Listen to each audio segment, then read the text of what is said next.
Ever wonder how during endgame, people like Benji and Mr. Savage are constantly finding the most ridiculous opportunities for free elims, for free high ground, and for free rotates? It's because they're constantly doing way more than your average player. It's not always super visible, but ask yourself, how often do you see them forget to reload their shotgun, or forget that they have a launch pad, or forget they have an RPG? How often do you guys see them overlook their material count so that they die because they have 0 mat? Or overlook the zone so that it overtakes them and they get caught edge zone with a bunch of players?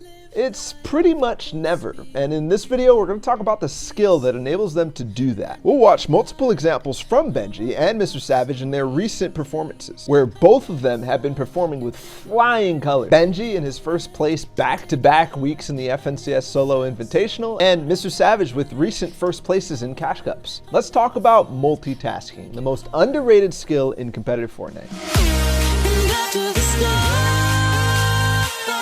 Let's start with an example from BENJYFISHY from a recent solo War Legend tournament, just to exemplify the concept of multitasking. But before we do that, please remember to like this video. In our last video, we almost broke 10,000 likes, which would have been a first for this channel. So let's watch this endgame. To start things off, let's literally just try to list the different things that Benji is doing in this 1-6 zone rotation. Starting off, he prepares the launch pad, but then checks the timing on zone and realizes there's some extra time, so he looks for opportunities and also judges the safety of using the pad. Once he's in the air, he already knows where he wants to land, but with the information of how many people are near, he actually layers up. Then he ensures his box is safe by checking all sides while listening for information. Now he starts to tunnel and layers up twice because of the information he's getting. He earns an extra moment because he realizes he's as close as possible to the edge of zone, and he looks back, finds the kill, prioritizes loot, but even though he doesn't get anything with his harpoon, as soon as he uses up his charges, he's instantly starts to move again. Notice how he stops directly when he gets to zone after layering up another time and instantly reloads, while at the same time checking all of his sides and making sure he's in a good layer / looking for easy impact frag opportunities. So there you go. It's 1-6 zone rotate, and while we watch the rest of this, just reflect really quickly on what those menial extra tasks actually did for him. Number one, he's never wasting time waffling on decisions because he has complete information of what's going on around him. He's never wasting time building too much in a zone or going in the wrong direction, and never wasting time trying to find an impact. Because for Benji, the impact opportunity is either there or it's not, and he's not editing 15 times and spraying at random boxes looking for it. Number two, whenever he's ready to open and pressure other layers or look for an impact, he's prepared due to all the things he's done leading up to it. That means the shotgun is fully reloaded, he's got a full mag in his AR, and he's already healed up and ready to go. Plus, he knows the direction he wants to go afterwards. Number three, he's more material efficient because of it, and will end up lasting all the way to mid-8th zone before needing an impact, all because he gives himself the information he needs to make the good decisions on where to go and how to layer. Number four,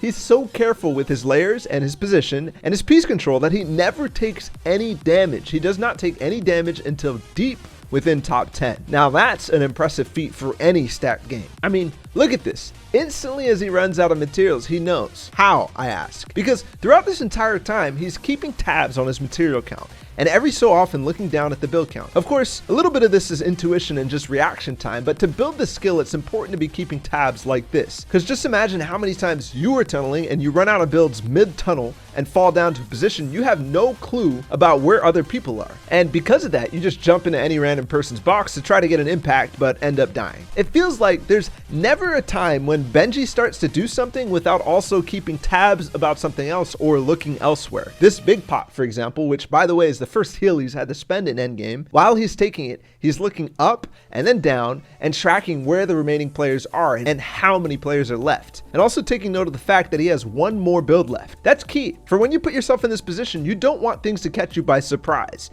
If you ever wonder how to stay calm, this significantly helps, because you're prepared and not suddenly receiving information that will fluctuate your emotions. Benji is a beast, and while we're just pointing out the visible things he's doing, I would love to see Benji with an eye tracker playing an endgame, because the speed and calculation that he has is insane.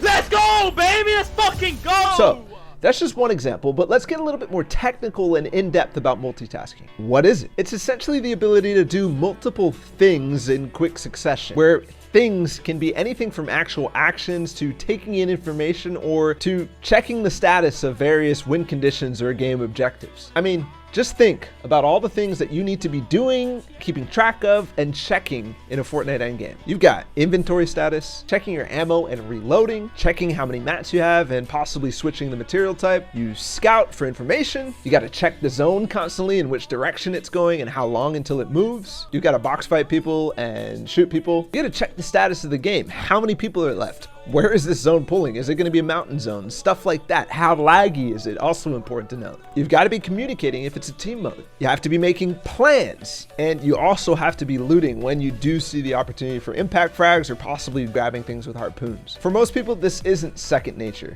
And the things I'm listing are obvious, but for players like Benji and Mr. Savage, they're doing this list constantly. It's not just one time. I'd say for most of them, they probably don't even think about it or realize that they're doing it, but it is part of their mental checklist, and they probably go through it multiple times within a 5 to 10 second span. This is also kind of why live coaching is so popular right now. It's because it helps so much to get you through this checklist, and also why team modes help people shine a bit, because your teammates help with the checklist too. When I say checklist, it's not a traditional one. Like, it's not a one-time, okay, cool, my tasks are complete for the day or for the game. Let's take one item, for example, like checking your mats. This needs to be happening over and over again throughout the end game and has to happen faster when you're close to running out. So how do you increase this skill and practice it? I think it comes down to playing a lot, but also just generally thinking about it. I'd say come up with basic statements such as when X, do Y. So say I'm in end game. I'm tunneling to 6 zone and I finally get to where I need to go, right? Let's say I box up. And as soon as I get here, I want to be checking. So I box up, and when I said I box up, I do Y. Think about, for example, after I box up, reloading your shotgun, right? Reloading your AR, making sure that's max. And then I want you to check all sides and up and down. Okay, boom. Every single time you box up, if you do that, then all of a sudden you're multitasking. Now you've got a full pump, you've got an AR, you're ready to go, and you also have information about what's around you. Start to do that here in creative, even though there's no information to act on. Just go through the motions with your eyes, with your hands, with your mouth. And then once you get into real games, you'll start to realize things with extra information that you never had because of these rules that you're making. I'd actually claim, like I posted on Twitter recently, that most losses for the average player come down to lapses in multitasking, because it leads to mistakes in decisions because of incomplete information or bad preparation because you weren't paying attention to the things that you needed to do on your way to do something else. How many times have you thought after you died, oh, I didn't know he was there, or oh, I didn't know I was out of mats, and then said something like, I would have not done that if I knew? You probably do that pretty consistently. Let's take a look at a few more examples.